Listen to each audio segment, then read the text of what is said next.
이 심판 결과에 대해서 좀 여쭤봐야 될 것 같은데요.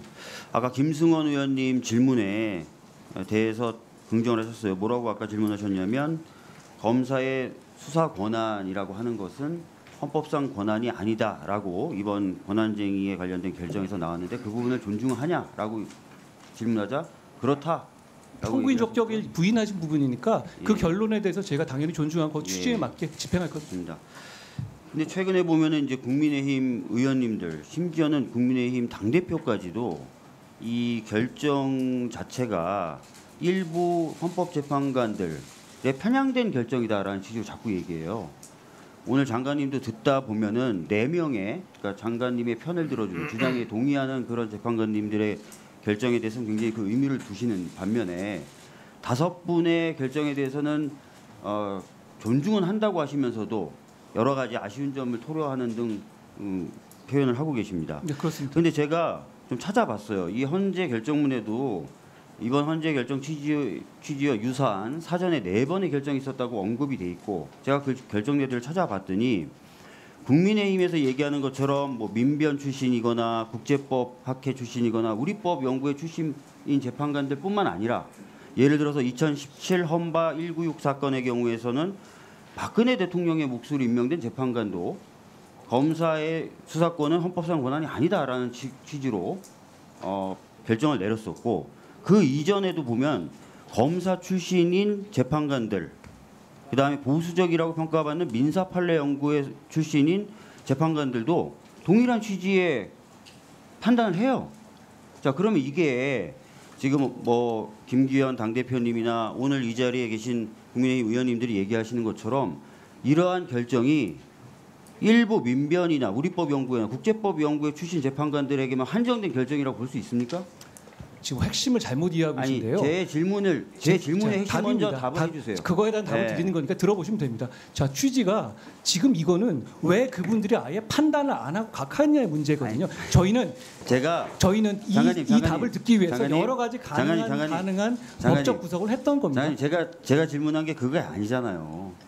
제가 질문한 거는 민변 또는 국제법 또는 우리법 연구회 출신 재판관들만 그런 취지로 판단했다라는 주장이 있는데 그게 아니지 않냐라고 여쭤보는 거예요. 제가 말씀드린 거는 그 적격의 문제에 대한 제가 질문한 거에 답변을 하셔야죠. 다양할 수 있다고 생각하고 제가 질문한 거에 제발 좀 답변을 좀 해주세요. 그리고 위원님 말씀하신 것처럼 저를 편을 들었다고 하는 거는 저는 그분들에 대한 모독 같아요. 장관님 제가 질문하는 것에 제발 답변을 좀 해주셔야 저는 다른 질문을 하죠. 저는 제가 답변하고 생각하고 있는데 한다고 생각하는데 그렇게 생각 안 하시나 보죠? 그럼 다른 거를 차라리 여쭤보겠습니다.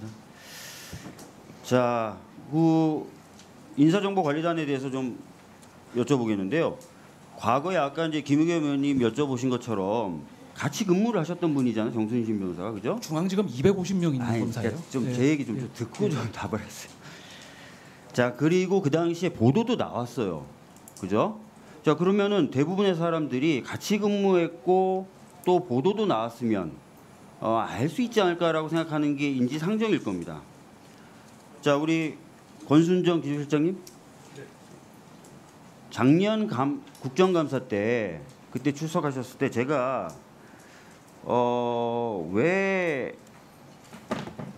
여쭤본 질문 중에 하나가 뭐냐면 언론 보도에 검찰 관련 무슨 보도가 나오면 살펴보냐, 사실 확인하냐, 이거 혹시 누구 지시가 있으면 그런 걸 하냐라고 했더니 어떤 취지로 답변을 하셨냐면 기본적으로 검찰과 관련된 모든 보도에 대해서 대변인실에선 진위를 확인합니다. 이렇게 답변을 하셨어요.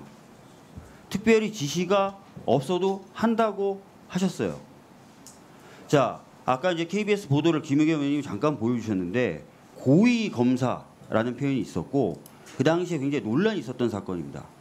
그럼 제 생각에는 뭔가 진위 여부라든지 이런 것들을 확인되는 아까 그때 작년에는 그게 시스템적으로 자동적으로 이루어진다고 하셨으니까 이루어졌을 것 같은데 어떻게 보십니까?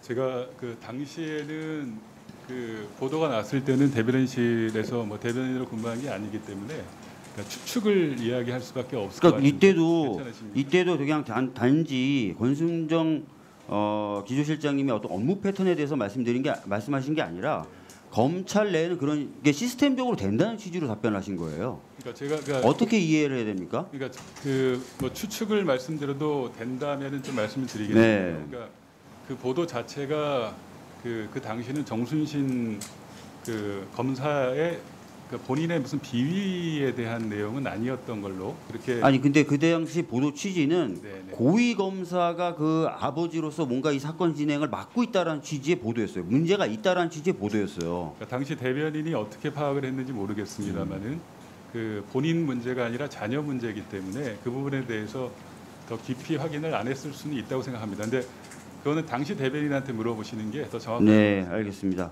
결과적으로 그 당시에 보도도 있었고 했지만 아무런 사실도 파악하지 못했다. 이후에 인사검증 과정에서도 파악하지 못했다.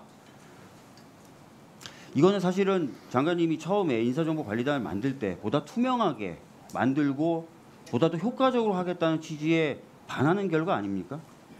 저 투명화 문제는 과거 정부에서 여러 가지 인사 실패가 있었지만 이런 정도로 원인 분석되거나 이렇게 진지하게 논의된 적은 없었죠. 당연히 투명화된 것은 맞고요.